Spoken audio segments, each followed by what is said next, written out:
Welcome into Hitting Hard with Jon Chuckery here on Locked On Sports Atlanta. Today on the show, looking at Ridder's potential stat line, concerns over Elder, and a second look at the Bates move. It's all next. It's Hitting Hard with Jon Chuckery, Locked On Sports Atlanta. This is Hittin' Hard with Jon Chuckery, part of Locked On Sports Atlanta. And it starts now.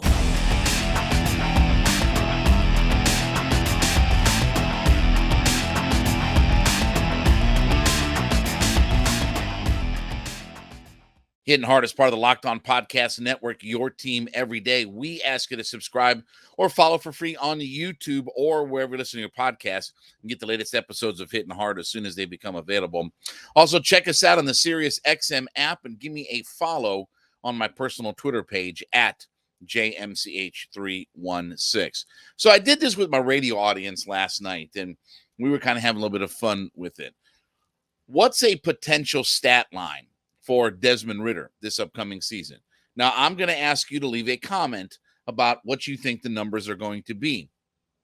I'm looking for yardage, completion percentage, touchdown interception ratio.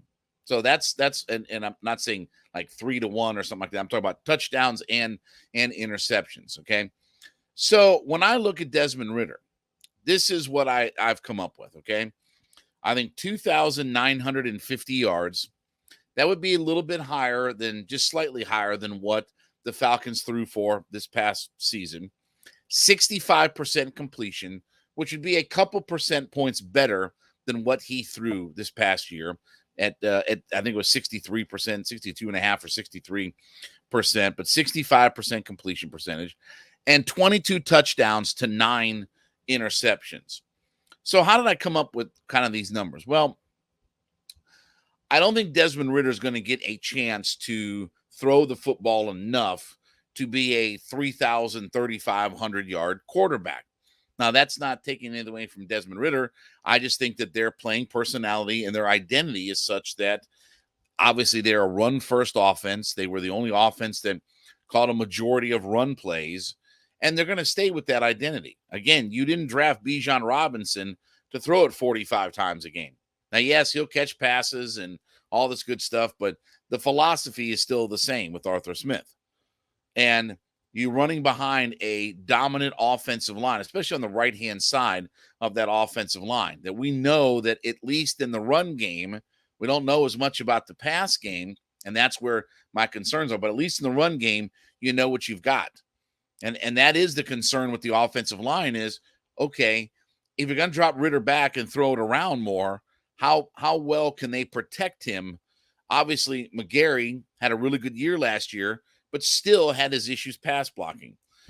And I certainly don't want, and we talked about this yesterday, if you're going to play Hennessy and Dahlman together, I don't want those guys dropping, letting Desmond Ridder drop back 500 times in a season and just him getting run over at that point.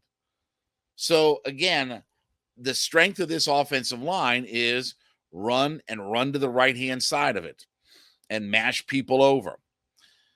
The other part of this is I definitely think that Desmond Ridder will get a chance to increase his completion percentage simply because I don't think they're going to take as many risky throws. And this ties into the interceptions as well. Look, about Marcus Mariota, whether it was designed by him or whether he was taking some shots, thought he really put at times the offense behind the 8 ball with some of the decision making and some of the throws that he made. And I don't think Desmond Ridder is going to make some of those same mistakes.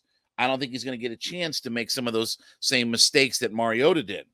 So I could see him with in the short passing game without having to force the football too far downfield, that his completion percentage will go up over this. So, again, it will be a little bit of an increase. Now, again, I'm not looking for 4,000 yards and 70% completion percentage and things like that. It's not going to be those kinds of numbers. But if he can throw for almost 3,000 yards and 65% completion percentage, Falcons can win some games. Now, the 22 touchdowns, 9 interceptions. I do think that 22 touchdown mark is the biggest area of room for growth. Could that be 25, 26? dare I say, even 27 touchdowns or somewhere in that kind of range? Absolutely. Could Desmond Ridder add 10 or 15% more onto that total? Absolutely. This is where, when we get into the red zone, I think that his decision making and how he runs this offense, that there's going to be a myriad of different things to be able to do down in the red zone. It's not going to have to just be turn and hand off and let's run it up the gut and, punch it in the end zone. There will be some of that, but I definitely think that the idea of they expand what they do in the red zone with London, with Pitts, with Jonnu Smith, with their running backs catching the football. All right. There's a lot of different weapons that you can use down in the red zone. And we've talked about, look, if he's getting into that 26, 27 kind of range, then we're probably a really good red zone offense. We're probably in that top 5 or 6 of red zone offense. Now, I had a caller last night that said, well, I think he could be 34, 35 touchdowns. All right, just understand that that would be awesome, but 34, 35 touchdowns, he's 3,000 yards and 34, 35 touchdowns. He's in the MVP discussion. Not saying he's going to win it, but he's in the MVP discussion. And if he's in the MVP discussion, then we're going to go a long way this year. Like, it's not going to be just, trying to figure out how to, get into the playoffs. We're going to go a long way if my quarterback is throwing 35 touchdowns. Again, Matt in his MVP year threw 38, and then in 2018, he added another 35. You get to that kind of level where you're throwing 35 touchdowns, you're in the MVP discussion at that point. So I don't know quite that he's there just yet. But again, I think that 22 is a fair number when you look at what his touchdown total can be. I don't think, again, like I said, I don't think they're going to ask him to huck it around the yard as much as what some people think. The 9 interceptions, I think he does make some mistakes over the course of the season, but he doesn't become the turnover machine that Marcus Mariota was. And he was a machine. I mean, he was a very turnover-prone quarterback. I don't think Desmond Ridder is going to be that kind of guy. I don't think he's going to force some of the plays that Marcus Mariota did. And I don't think he's going to be dumb with the football or reckless with the football at times. So, again, I think that the interception ratio will stay in a moderate. I mean, again, you're talking about basically 2.5 to 1.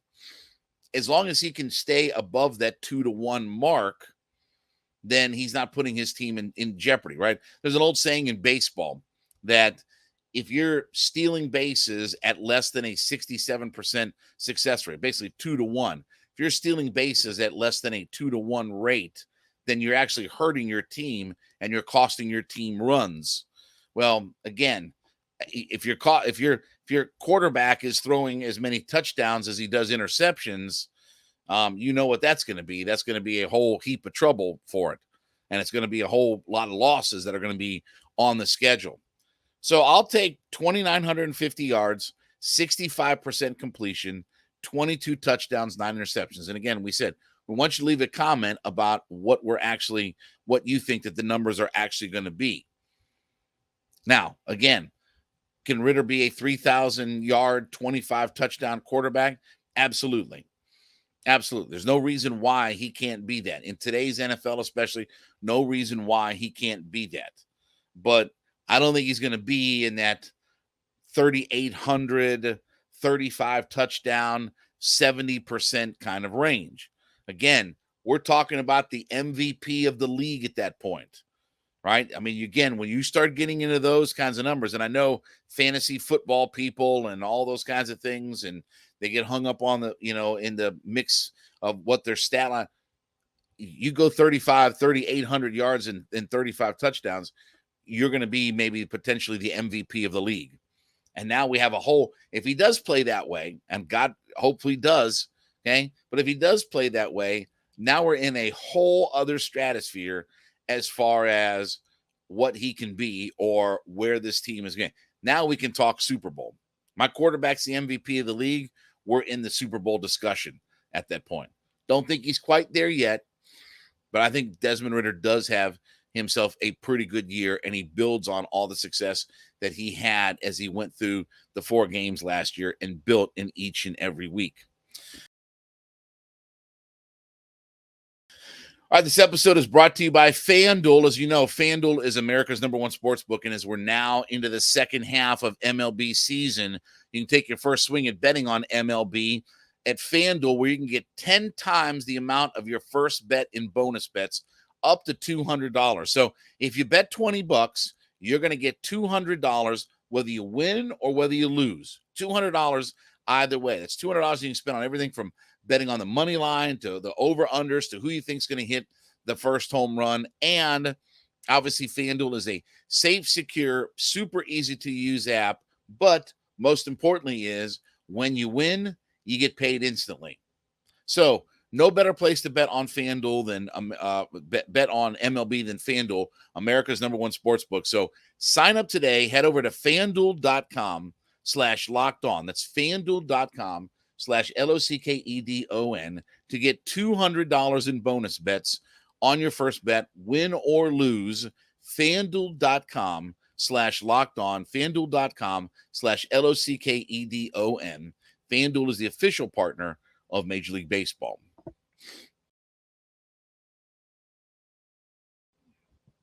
So it was another rough outing for Bryce Elder, and I was looking forward to seeing what he was going to do in this matchup last night. The Arizona Diamondbacks had lost 4 games in a row as the Braves open up a series against Arizona at Truist Park. Obviously back home, again, after the All-Star break, he's had some rest. I mean, again, they didn't have to pitch in the All-Star game. A lineup that, really isn't all that great. And they've been floundering around here of late because they were, like I said, they were on a 4-game losing streak. Offensively, they've not been a very good offense here in the last couple of weeks or what have you. And, again, I thought Elder would get himself back on track. Well, unfortunately, it was another rough outing. This time, 2 2/3, 7 hits, 7 runs, 5 of them earned with a walk and 4 strikeouts.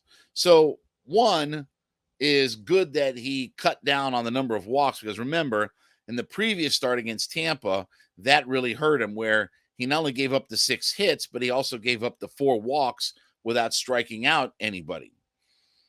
So 3 1/3, 7 earned runs, 4 walks, and no strikeouts. So his last 2 outings, and this is concerning at this point, last 2 combined outings at Tampa, home with Arizona last night, 6 innings, 13 hits, 14 runs, 12 of them earned with 5 walks and only 4 strikeouts. Folks, that comes out to an 18 ERA. More concerning is that the 2 teams hit him at a 400 batting average clip, 419 to be exact, with a 500 on base and an 839 slugging. That's a 1,339 OPS. That is concerning. And I don't, I don't know if Strider's starting to hit a little bit of a wall. I don't know, Elder, if he's starting to hit a little bit of a wall or what have you. But this is 2 outings that really, and again, it's not just a sporadic thing where, okay, it's a bad outing, we move on. Oh, he's back to pitching well. No, this is back-to-back outings where he's gotten not just kind of hit a little bit, he's been shelled. Now, again, he had been really good money-wise, again, through the month of June. 6 innings and 4 runs, in his first start in June. Then June 11th, 5 1/3, 5 earned runs. That's a little bit rough, but his last 4 starts actually going into the All-Star break against Colorado, 6 innings, a run. Against Philadelphia, 7 innings, no runs. Against the Minnesota Twins, 6 innings, 2 runs. And then the start before he went into the All-Star break, the start before the All-Star break was the Tampa Bay start. The start right before that on July 3rd was against Cleveland, 6 2/3, 2 earned runs. So he'd gotten over a little bit of a hiccup in the first couple of starts where Again, 11 and a third innings of 9 earned runs, and then he put together 4 consecutive really good starts. About where you expect Bryce Elder to be, right? When you expect him, okay, 6 innings, 2-3 runs, we can take that, right? But these last 2 starts have reverted back to where, okay, there's some concern there. And look, when I look at this, again, right now, Max Fried is still trying to work his way back in. Soroka is still trying to get his sea legs underneath him. And we've talked about the idea that, unfortunately, and this is maybe a lot of pressure, but Elder, Strider, Morton have to be rocks. Like, they have to be consistent rocks right now for this team until we get everybody back up to speed, back healthy, this, that, and the other.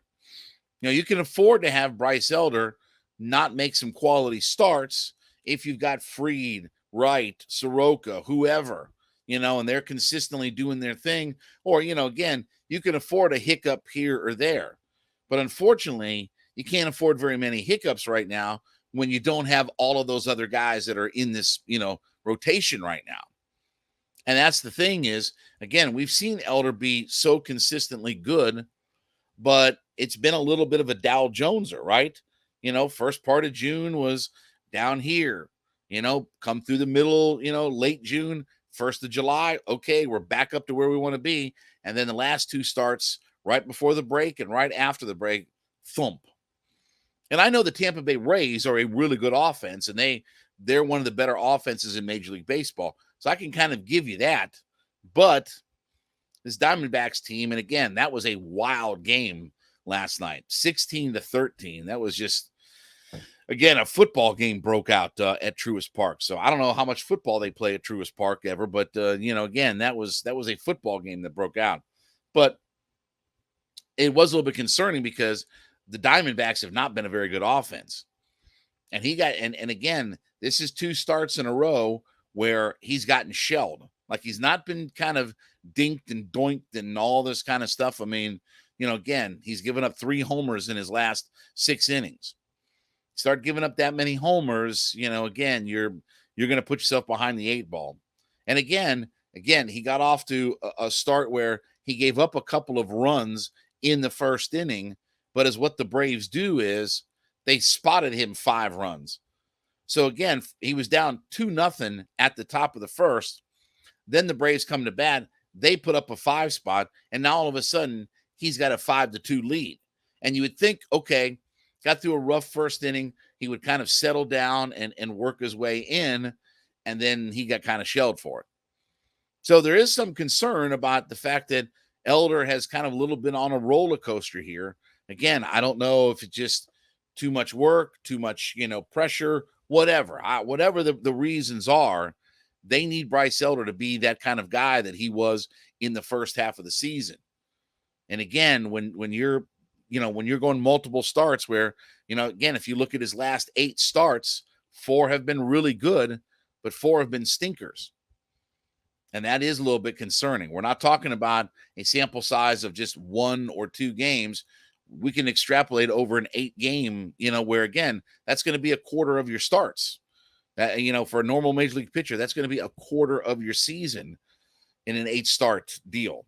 So, again, let's hope Elder can get himself on track. Hopefully gets himself worked out to whatever his issues are and gets back to being that all-star pitcher that we've had to count on because, again, we're not in a position where we can just sit around and wait for everybody to just come back and be up to speed and everything like that. All right, as you go in and make Hittin' Hard your first listen, be sure to go in and leave us a comment about being an everyday listener to the program. I like to call them our everydayer. So whatever platform that you're listening on, leave us a comment that you're an everydayer listener to the program as you listen in 5 days a week. We do thank you so much for being a part of our growing community.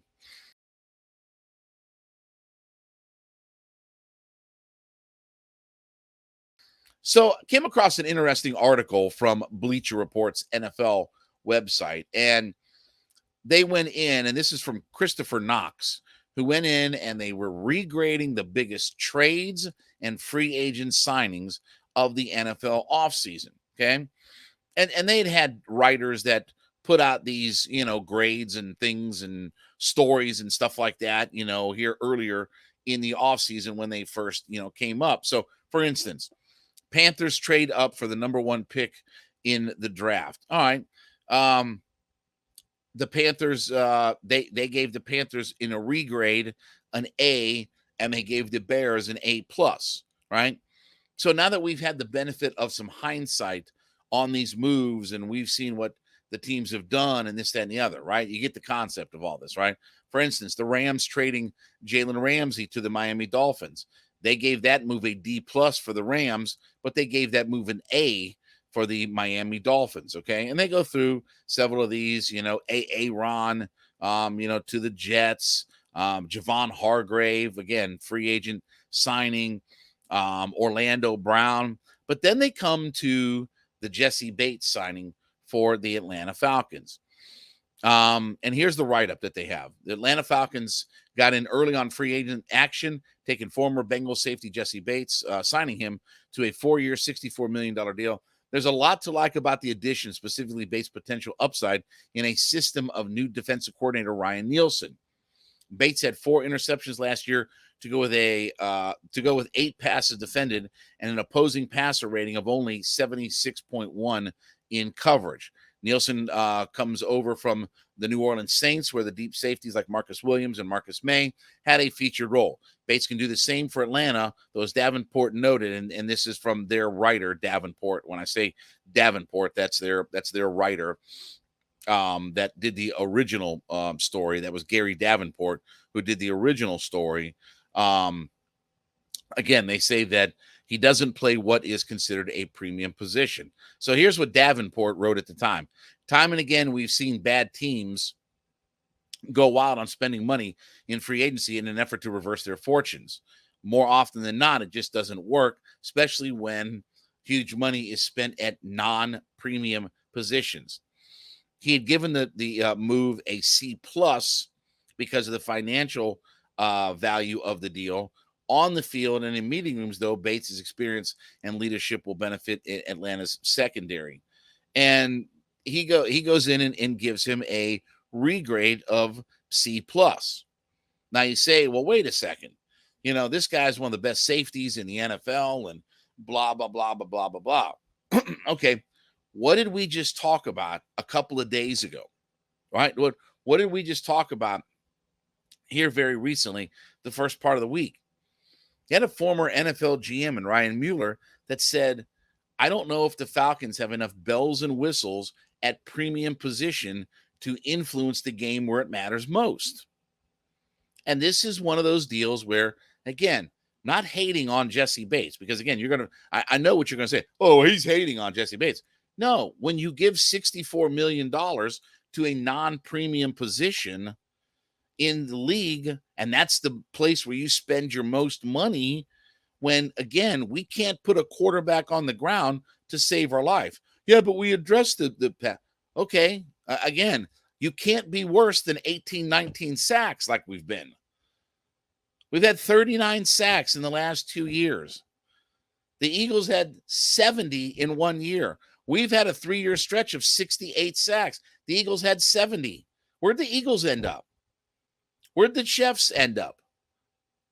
I understand their offense, but again, the one thing that they can do defensively is sack the quarterback, and they roll right through everyone. I mean, again, we've gone down this whole list about that. Again, the premium that you have as far as pass rush goes, and again, it's still my big concern with this team at premium positions.